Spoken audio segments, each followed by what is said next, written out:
para as águas tranquilas. Renova a minha alma. Guia-me pelas veredas da justiça, por amor do seu nome. Quando eu tiver de andar pelo vale da sombra e da morte, não temerei mal algum, porque tu estás comigo. Tua vara e o teu cajado me tranquilizam. Preparas para mim uma mesa diante dos meus inimigos. Unge minha cabeça com óleo, o meu cálice transborda. Bondade e misericórdia certamente me seguirão todos os dias da minha vida, e habitarei na casa do Senhor para todo o sempre. Senhor, muito obrigado por esse momento, muito obrigado pela oportunidade de estar debruçado diante da Tua Palavra, de estar aprendendo mais de Ti. Que o Teu Espírito Santo conduza esse momento e que ele possa ser de alguma maneira inesquecível em nossas vidas. Em nome de Jesus, amém. Salmos são orações, salmos são poesias, salmos têm uma parte muito grande do autor, da vida do autor, de quem o autor é, quem ele foi, de onde ele veio, o pai, a mãe, a profissão. Salmos tem muito de arte. Então, ler salmos é um privilégio. Ler salmos é estar diante de uma obra de arte que o próprio Espírito Santo inspirou pessoas para que nós pudéssemos nos deleitar, nos tranquilizar, aprender com isso. E esse salmo, pelo seu primeiro versículo, ele é um dos mais famosos que existe. O Senhor é meu pastor e nada me faltará. E por isso, muitas vezes esse salmo, ele é conhecido como o Salmo do Bom Pastor. E não deixa de ser, está certo. Porém, nesse salmo, a gente consegue ver muito mais do que apenas um bom pastor. Essa noite, nós vamos ler esse salmo em 3 partes. Será uma mensagem breve, então eu peço a máxima atenção dos irmãos. A primeira parte vai do versículo 1 ao 3. O Senhor é o meu pastor e nada me faltará. Aonde as melhores traduções dizem: o Senhor é o meu pastor e de nada sentirei falta. Obviamente, coisas faltarão. Obviamente, algumas necessidades ainda estarão ali. Só que essas necessidades, essas coisas que estão em falta, não serão suficientes para que você deixe de prosseguir e seguir a Jesus Cristo.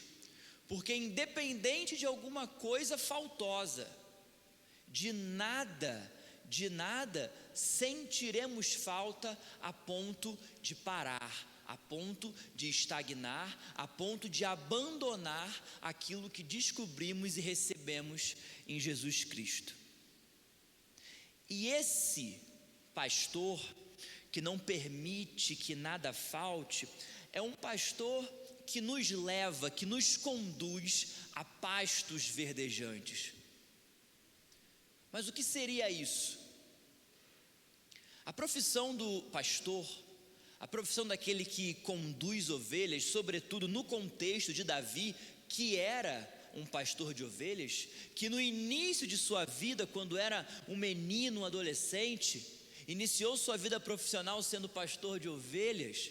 A função dele era conduzir as suas ovelhas até pastos verdejantes, até um lugar onde aquela ovelha pudesse se alimentar, aonde ela pudesse recarregar as suas energias, aonde ela pudesse se sentir segura.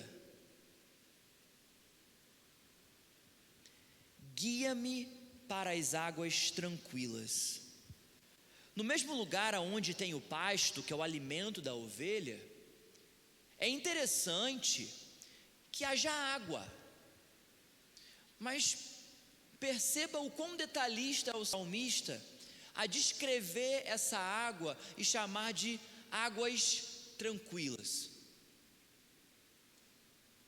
O salmista, como conhecedor de ovelhas, como um bom pastor de ovelhas, ele sabe que a ovelha é um animal muito peculiar e que mesmo que haja água no lugar, e mesmo que haja água em abundância, mas se essa água for uma água turbulenta, se essa água for uma água que chega fazendo muito barulho, apenas o barulho da água é capaz de assustar uma ovelha.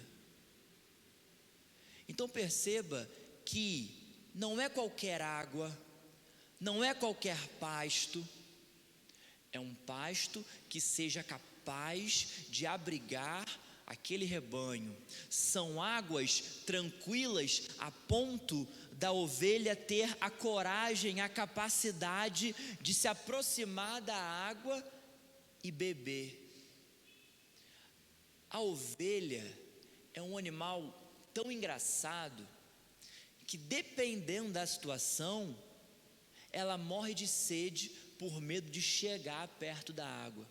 E é necessário que exista um pastor, alguém que a conduza a essas águas tranquilas, apropriadas para ela, para que ela possa se nutrir, para que ela possa continuar em condições de prosseguir, para que ela possa continuar integrando aquele rebanho viva. E renova a minha alma, e renova as minhas forças, guiando-me pelas veredas da justiça, por amor do seu nome. Queridos, veredas são caminhos, estradas, são, pequenas ruas, são caminhos, lugares que nós precisamos passar. E a palavra diz que o Senhor nos guia por veredas da justiça, por veredas corretas, por veredas que o agradam. Mas faz isso por um motivo muito especial, pelo amor do próprio nome dEle. O Senhor te ama, o Senhor te guia, o Senhor te conduzirá. Ele te salvou, você está salvo, você canta louvores, você vive, você trabalha, você descansa. Tudo o que você faz porque Deus te salvou, te guiou por bons caminhos para a honra e glória do nome dEle. Ainda que Ele seja esse pastor que te guia às águas tranquilas, ainda que Ele seja esse pastor que te leva ao pasto verdejante para que você tenha refrigério e alimento, ainda que Ele seja aquele que faz com que você não sinta falta de nada, tudo que Ele faz é para a honra e glória do nome dEle, e por isso tudo que nós fazemos também precisa ser para a honra e glória do nome dEle. E aqui nós encerramos a primeira parte da nossa mensagem. Um Davi, pastor de ovelhas, um Davi jovem, um Davi menino, que obviamente tinha suas atribuições e o trabalho trazia a dificuldade, mas era uma dificuldade, era algo que ele estava acostumado a fazer, era uma coisa que para ele era cotidiana. Ele sabia que ele tinha que pegar as ovelhas dele, passar por alguns caminhos difíceis, que Deus estaria com ele, ele certamente acharia um lugar de repouso, ele certamente ajudaria as ovelhas e certamente retornaria com as ovelhas. Isso era o que ele fazia, era algo que ele dominava, era uma coisa que, embora houvesse algumas surpresas aqui ou ali, eram surpresas que ele certamente poderia dominar. E essa foi a primeira parte da vida de Davi. Davi tinha pai, Davi tinha irmãos, Davi tinha profissão, ele conhecia a região dele, ele estava bem. Só que no versículo 4, Davi, ele tenta em forma de poesia explicar para a gente que algumas coisas aconteceram na vida dele. E ele diz assim, no versículo 4: quando eu tiver de andar pelo vale da sombra e da morte, não temerei mal algum, porque tu estás comigo, tua vara e o teu cajado me tranquilizam.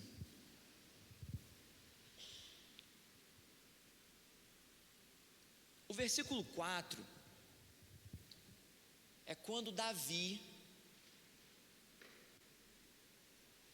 dentro da sua rotina, dentro daquilo que ele estava acostumado a fazer, ele começa a se ver diante de algumas situações que causam medo, revolta, preocupação, que tira a vida dele daquilo que ele estava acostumado. Uma guerra começa a acontecer naquela região. Não haviam soldados corajosos o suficientes para enfrentar o desafio que se colocava diante da terra dele, diante do povo dele. Em algum momento Davi se vê diante de um contexto militar que ele não estava acostumado, mas entendia que era necessário fazer alguma coisa. Ele se propõe ousadamente a desafiar um gigante muito mais preparado, muito mais forte, muito mais equipado. Então aquelas pessoas ao redor falam assim: Davi, vamos arrumar uma armadura para você, vamos arrumar uma espada, toma aqui a armadura do rei, veste aí. Aquilo nem cabe em Davi. E aí o ápice é quando Davi está diante de um gigante, sem nenhum tipo de equipamento adequado, mas ele vence aquele gigante, e ele pensa: acabou, saí do meu vale de sombra de morte. Mas não é. Na verdade, o período de vale, o período onde a morte estaria rondando Davi, estava só começando. Esse evento proporcionou na vida de Davi a inveja de um rei.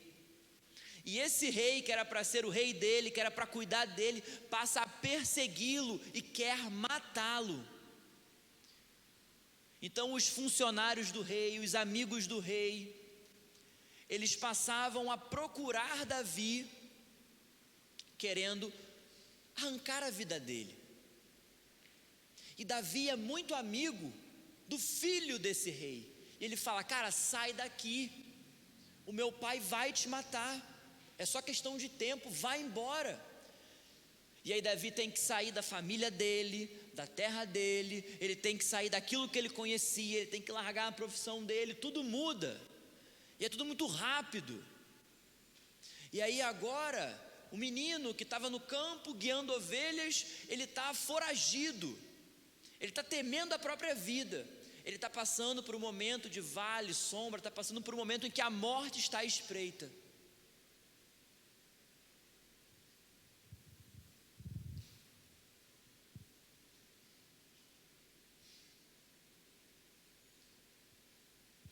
Tua vara e o teu cajado me tranquilizam.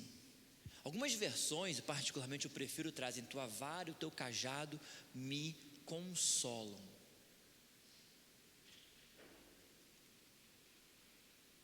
Esses momentos virão em nossas vidas da mesma maneira que se depararam, que sobrevieram sobre a vida de Davi. Entretanto, a mensagem que Davi deixa é: ainda assim, porém, a tua vara e o teu cajado sempre me tranquilizaram, sempre me consolaram. E o versículo 5 começa a terceira e última parte da nossa mensagem.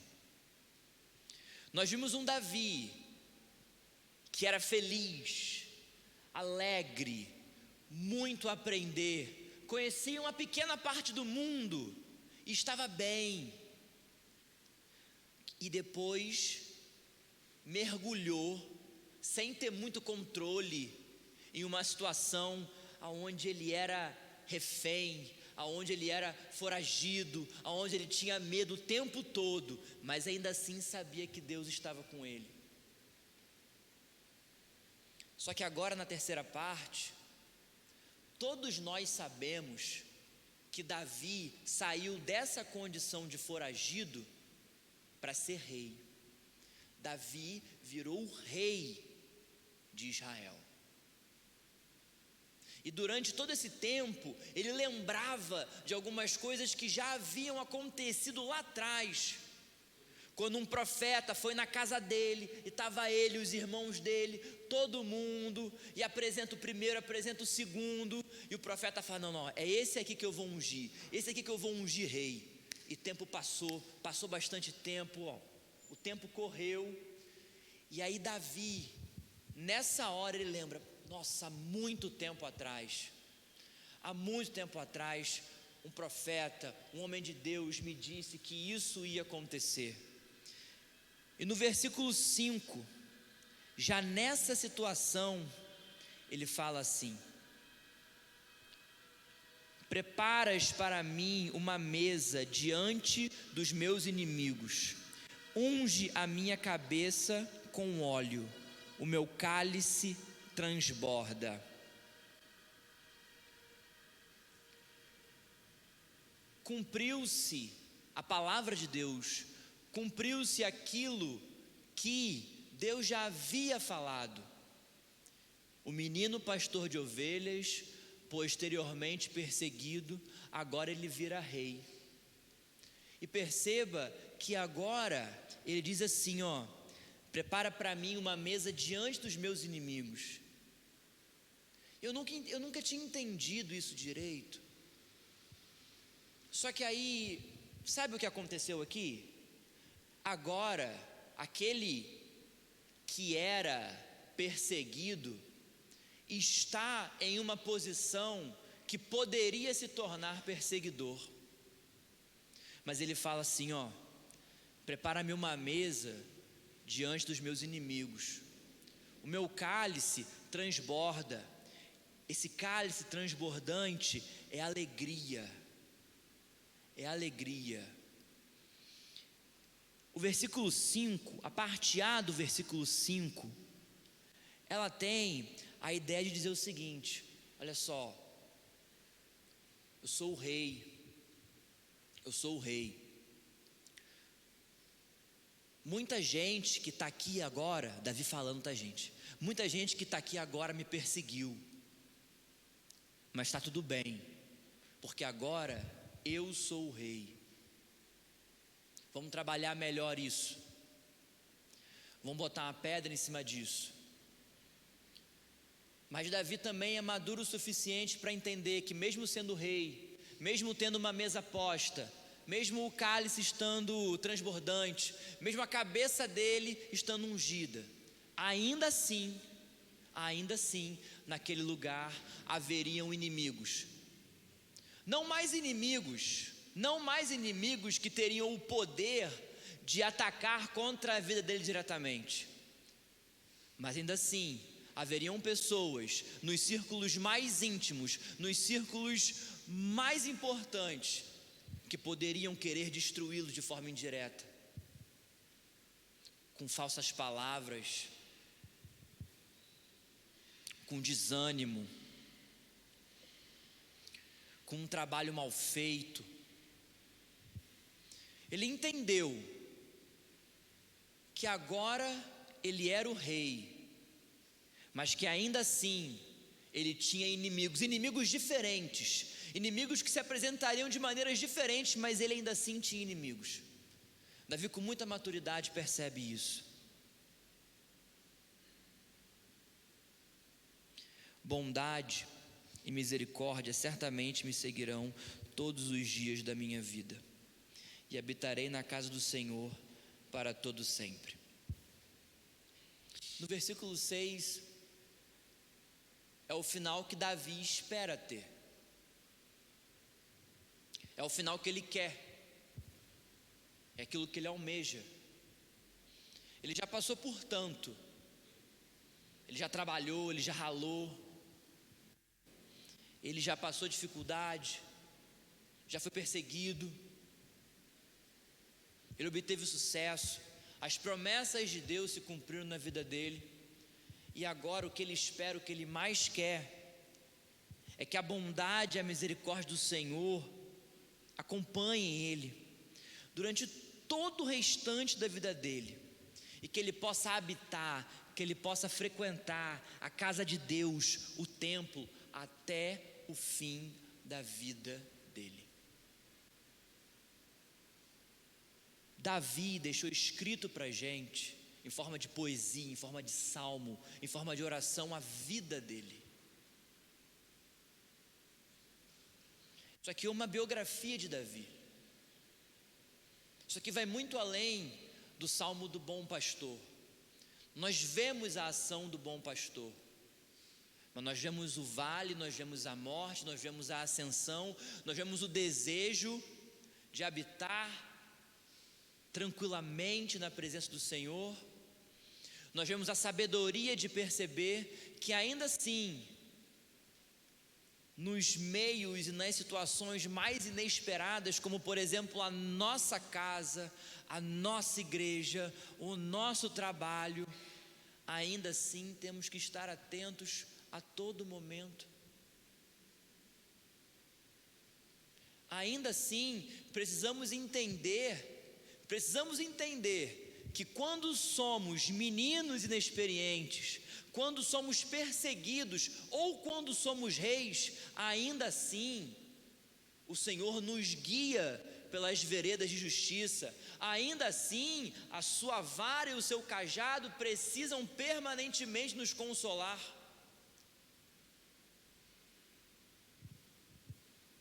Ainda assim, o bom pastor atua sobre as nossas vidas, quaisquer que forem as situações.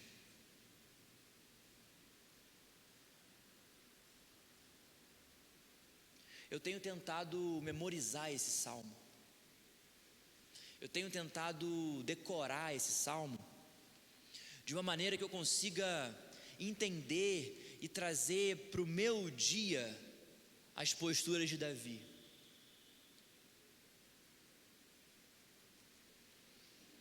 Esse salmo é abrangente, porque talvez você esteja começando a sua caminhada com Deus agora, talvez você seja jovem, inexperiente nesse caminho, talvez você esteja passando pelo pior momento da sua vida, ou talvez você já esteja muito confortável, talvez você já tenha passado por bastante coisa e agora, graças a Deus, a sua vida está mais organizada, você está mais tranquilo, as suas finanças, a sua família, os seus desejos, os seus planos. Graças a Deus, tomara que sim. Mas ainda assim, para qualquer momento que você esteja vivendo, haja como Davi agiu em todas elas, reconhecendo a soberania e o poder de Deus, que faz tudo em nossas vidas para a honra e glória do nome dele. Te convido a orar comigo mais uma vez nessa noite. Incline sua cabeça.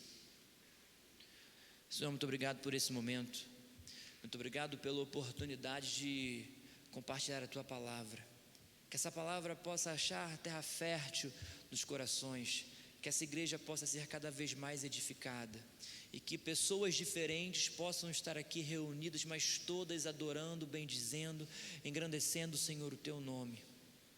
Que nós sejamos, Pai, o seu sal e a sua luz, que nós sejamos, Pai, pessoas diferentes, que a tua palavra, Pai, e a comunhão aqui nessa igreja possa gerar transformação genuína em todas as outras áreas de nossas vidas, porque entregamos, Pai, toda a nossa vida a Ti, em nome de Jesus, amém.